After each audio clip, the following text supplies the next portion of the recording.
In this video, we will try to find the relationship between trigonometric function of any angle with trigonometric function of pi minus that angle. For acute angles, these two angles whose sum is pi is called supplementary angles. In this video, we will also try to find the relationship for pi plus that angle.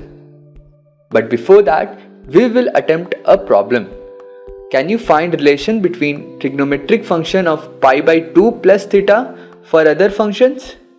Try it yourself. We will discuss the solution at the end of this video. Coming back, if we have an angle and we reflect it about y-axis, we will get its supplementary angle. Notice the two angles these two arrows make. Their sum is 180 degrees. This would be same for any angle and its reflection about y-axis.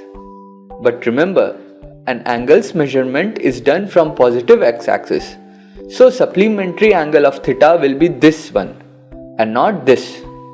Now we will see signs of perpendicular and base for both the angles. We notice that sign of perpendicular remains same for both angles, but sign of base has changed. So the final takeaway from this observation is, if we have two angles A and B such that their sum is pi, then their base changes its sign, whereas P and H remains same. If we use this knowledge for finding relation between sin theta and sin pi minus theta, we will see that if sin theta was P by H, sin pi minus theta will be same P by H. But if we compare cos theta and cos pi minus theta, if one was B by H, the other will be minus B by H, which is minus cos theta. So final useful conclusion we can draw is we can easily find trigonometric relation for supplementary angles by changing the sign of base. Sin does not involve base, so sin pi minus theta will be same as sin theta, whereas cos involves base and thus cos for its supplementary angle will be negative. You can try this for other trigonometric functions too.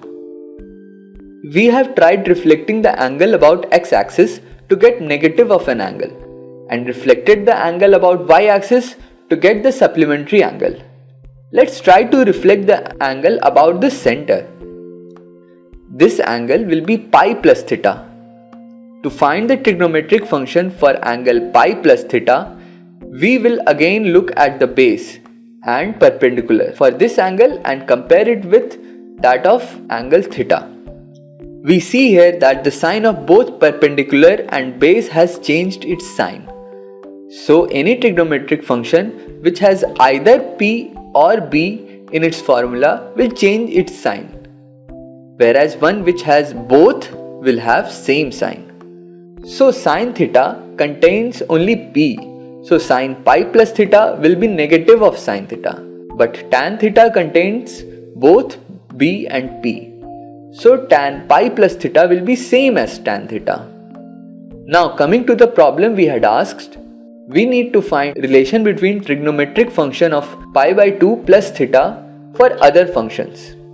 We know cos minus theta is cos theta using relation for negative angles, and sin pi by 2 minus theta will be equal to cos theta using relation for supplementary angle. So we can say sin pi by 2 minus theta will be equal to cos minus theta.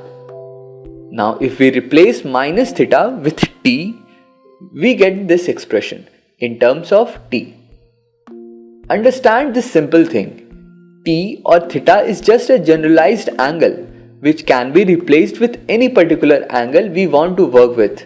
Hence, this itself is the answer we are looking for. But for our convenience, we will change t with theta to see how sin pi by 2 plus theta is related to other trigonometric function in terms of theta.